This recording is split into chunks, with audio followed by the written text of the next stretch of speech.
Hyderabad anti corruption court Sindh university corruption case में tender ते सही कंदड़ जांच ऑफिसर के गिरफ्तार करे पेश करण जो हुकुम ॾेई छॾियो।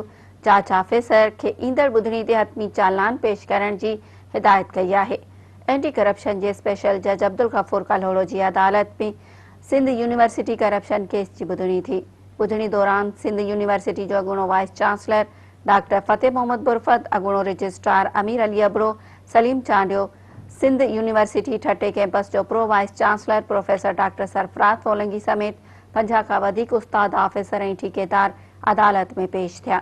ॿुधणी तां गैर हाज़िर रहण करे अदालत टेंडर ते सही कंदड़ ऑफिसर ख़ालिद मीरानी के गिरफ्तार करे पेश करण जो हुकुम जारी कियो। ॿुधणी दौरान जांच ऑफिसर सैफुल्ला हालेपोटो चालान पेश न करे सघियो। अदालत सख्त कावड़ जो इज़हार कंदे पुछाणो कयो।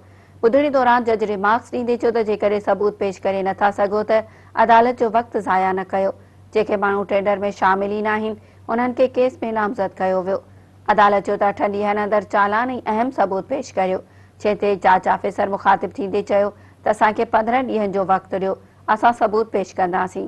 अदालत ॿुधणी 17 जुलाई ताईं मुलतवी करे छॾी ऐं जांच ऑफिसर खे ईंदड़ ॿुधणी ते हतमी चालान पेश करण जी हिदायत कई आहे।